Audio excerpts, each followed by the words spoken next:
জয় হিন্দ বন্ধুরা, আশা করি আপনারা ভালো আছেন। আমি আপনাদের বন্ধু এক্স সোলজার ফেরদৌস মণ্ডল।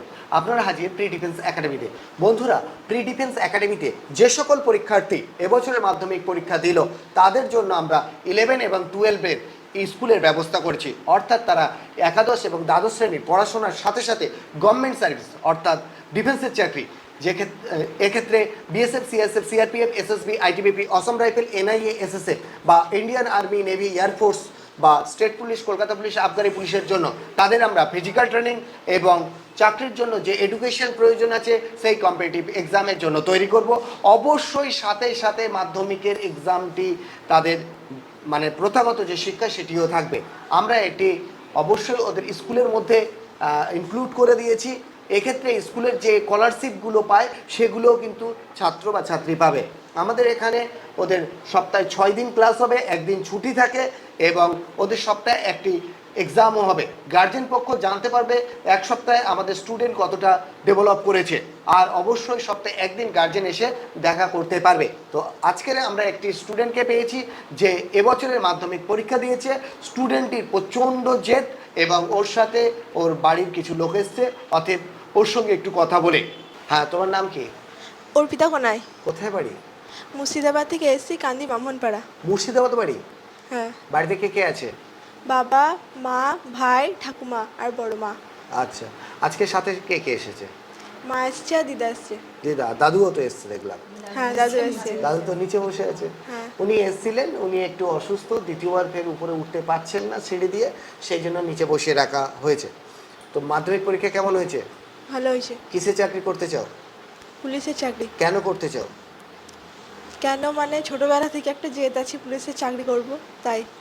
আচ্ছা, যাই হোক, আমরা যখন ছোট থাকি আমরা সবসময় চাই আমরা এই বর্দির প্রতি প্রত্যেকের আকৃষ্ট থাকে, বিশেষ করে বন্দুকের প্রতি।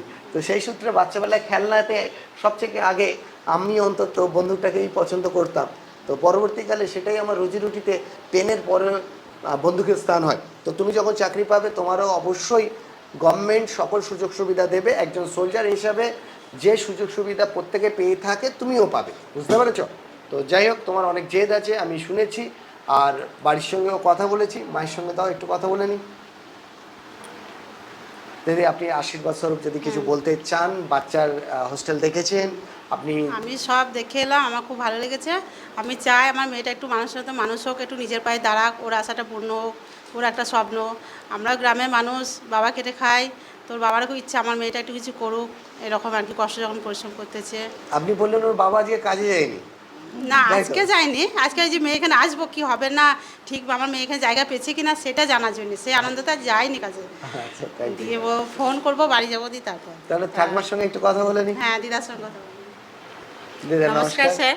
ভালো আছেন? হ্যাঁ, ভালো আছি। এমনি আপনাদের ভরসাতে নাতনিকে নিয়ে এলাম। নাতনি নিজে জেদ করছে, এবার আমার জামাই মেয়ে ভরসা পাচ্ছে না। তা আমি থাকি কোন্নগরের কাছে। তা আমি বললাম না, মেয়ে হলে তো কী হলো, মেয়ের যখন নাতনির যখন ইচ্ছা আছে করার কিছু, ও বলছে যে আমি করব, পুলিশের চাকরি করব, দিয়ে আমি বাবার পাশে দাঁড়াতে চাই। আমি এখন বিয়ে শাদি করতে চাই না, আর দেশে থাকলে পড়াশোনা করলে কলেজে, তারপরে আমার বিয়ে দিয়ে দেবে বাবা মা। তাই আমাকে ধরেছে যে দিদা তুমি বলো যে যাতে আমাকে এখানে ভর্তি করে। তা ও নিজেই খুঁজেছে, নিজে এখানকার ঠিকানা বের করেছে, নিজের চেষ্টায় এসেছে। এবার স্যারদের কাছে দিয়ে গেলাম, আপনাদের ভরসায়, আপনারা মানুষ করবেন আপনাদের দায়িত্বে, আর আমাদের কিছু বলার নেই। আপনার মেয়ে কিছু বলতে চাইছে? হ্যাঁ দিদি, কিছু ওরও ওই ভরসা, আপনাদের উপর তো একা ভরসা করে দিলে হবে না। তো ওকে আমি তো বলি না আমাকে এটা কর, এটা করতে হবে, এরকম কিছু তো আমি বলিনি। কিন্তু ওরও খুব ইচ্ছা যে যাবো, মানে কিছু ওরা একটা করবো। 11 এবং 12 এর পড়ার হ্যাঁ, সাথে সাথে পড়াটা কিন্তু সব থেকে আমার একটা জিনিস ভালো যে পড়াটা নষ্ট হচ্ছে না। পড়ার বাড়িতে বসে একবার স্কুলে ক্লাস করতে, আবার টিউশনি পড়তো।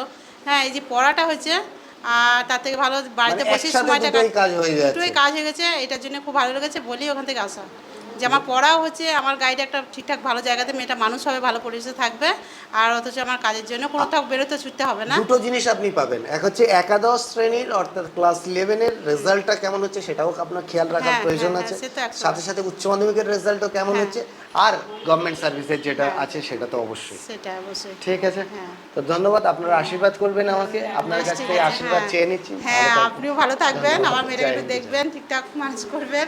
অবশ্যই। আজকের থেকে তো আমার একটা মেয়ে আবার বেড়ে গেল, তো এটা আপনার মেয়ে ছিল, এবার আমার মেয়ে হয়ে গেল। ধন্যবাদ, ধন্যবাদ।